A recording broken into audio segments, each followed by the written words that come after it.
Hello everyone, my name is Tunde Akimoses, and today I'll be talking about the value added tax issue between the federal government and Rivers State.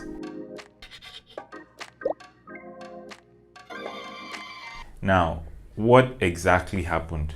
On the 9th of August 2021, the Rivers State government won a case against the federal government with respect to value added tax, which is VAT or VAT, as I'll be referring to in this video, which says that they are entitled to collect VAT in the states and not the federal government. Now, of course, the federal government appealed that decision, but the court overturned it and still held that Rivers State is the correct authority to collect VAT. Now, I'm sure you're wondering, why is Tunde talking about this and why is it a big deal?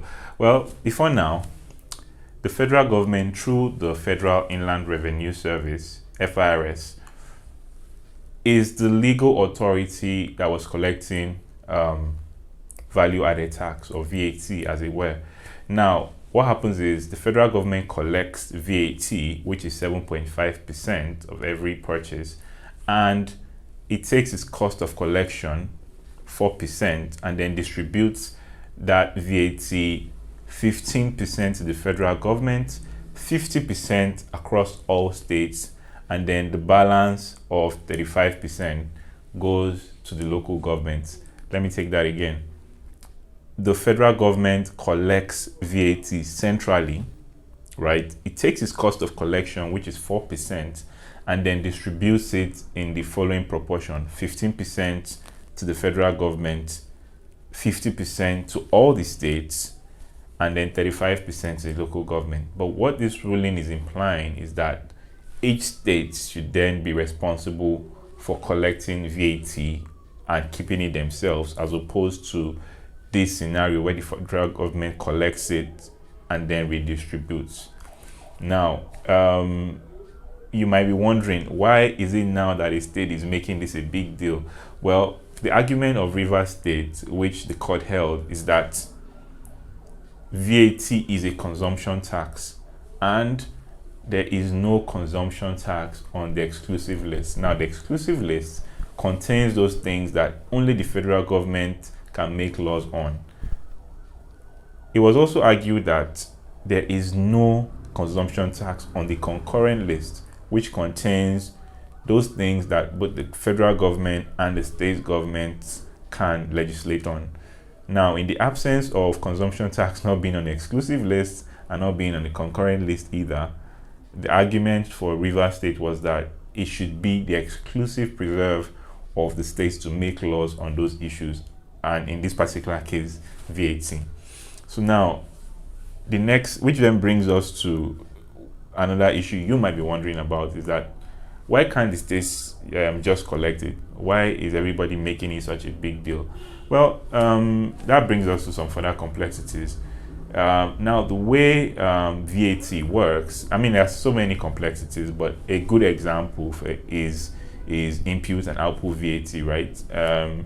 So in a normal regular VAT system, which is collected federally like it was before, if you go to one state, say you go to Kano and you incur a VAT of 1 naira, and you come to Lagos and you charge your customer a VAT of 2 naira, you don't get to pay 2 naira to the government. You deduct that 1 naira from your 2 naira and then you pay the balance over to government.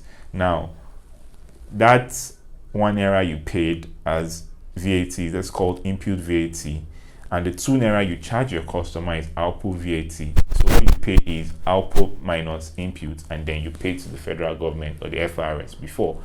Now, if every state starts to collect individually, what happens to that 1 naira you've paid in Kano, right? Are you going to then pay 2 naira to the other states where you charge your customers?